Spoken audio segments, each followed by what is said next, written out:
Hello everyone. Today I will discuss about Lewis structure of HCA. Let's follow step 1. Step 1 में हमें सारे elements की valence electron हमें देखनी है।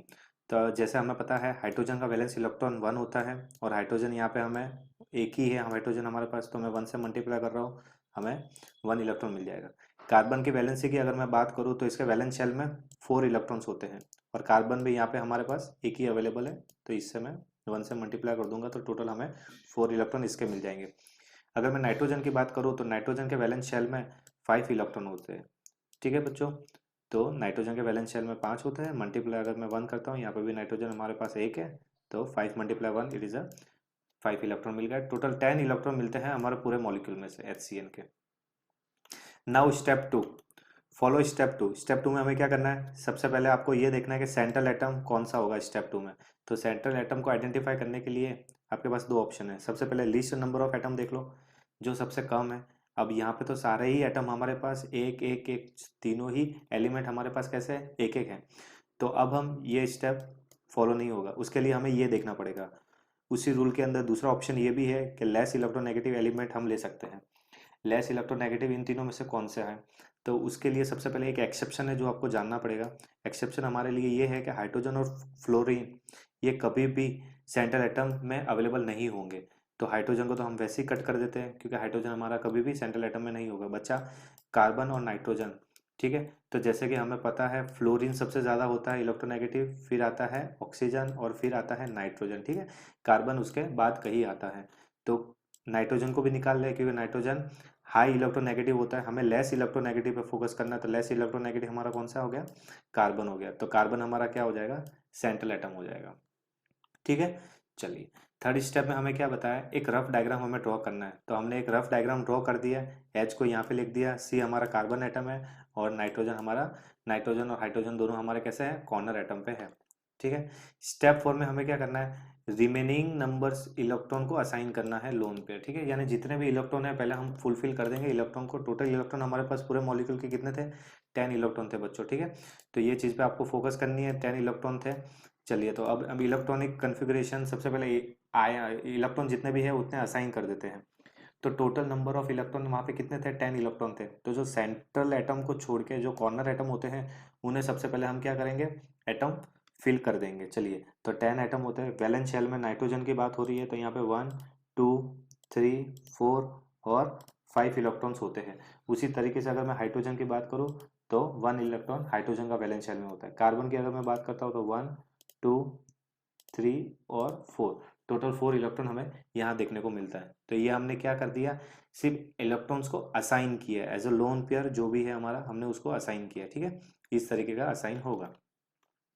अब क्या हो रहा है कि जो ट्रिपल बॉन्ड में बदल रहा है, जो डबल बॉन्ड में, फिफ्थ फिफ्थ रूल हमारा क्या है, फिफ्थ रूल हमारा ऐसा कुछ है कि सबसे पहले देख लो, convert lone pair into double bond और triple bond bond to complete the octet rule.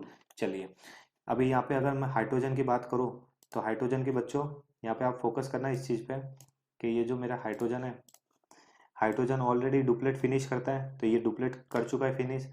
अगर मैं नाइट्रोजन की बात करूँ या कार्बन की बात करता हूँ सेंट्रल एटम में, तो कार्बन के कितने, 1 2 3 4 5 6, यानी कार्बन के अभी भी इलेक्ट्रॉन फिनिश नहीं हुआ, ऑक्टेट फिनिश नहीं हुआ। ठीक है, अभी तक वो स्टेबल स्टेट में नहीं पहुंचा है।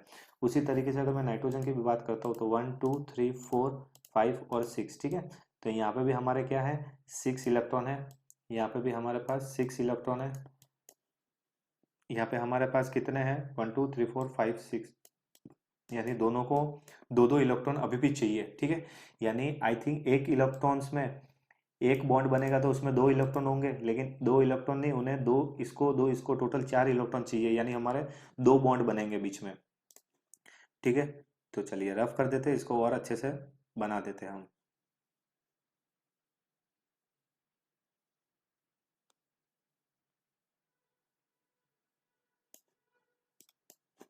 ठीक है बच्चों, तो यहाँ पे अगर मैं बात करता हूँ तो देखो, एक बॉन्ड ये बन जाएगा। अब जैसे ही ये एक बॉन्ड बनेगा, मतलब कि यहाँ से एक इलेक्ट्रॉन रिमूव हो जाएगा।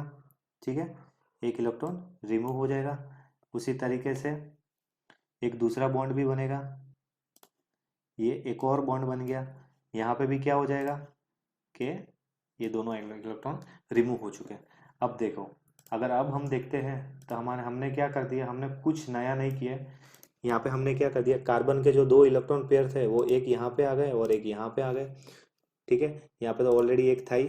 नाइट्रोजन के जो तीन इलेक्ट्रॉन थे, यहाँ पे तीन इलेक्ट्रॉन, सॉरी, दो इलेक्ट्रॉन जो थे नाइट्रोजन के, उनको हमने क्या कर दिया, रिमूव कर दिया। और वो दोनों इलेक्ट्रॉन हमने कहाँ फिल कर दिया, एक दो और तीन, तीनों इलेक्ट्रॉन यहाँ पे।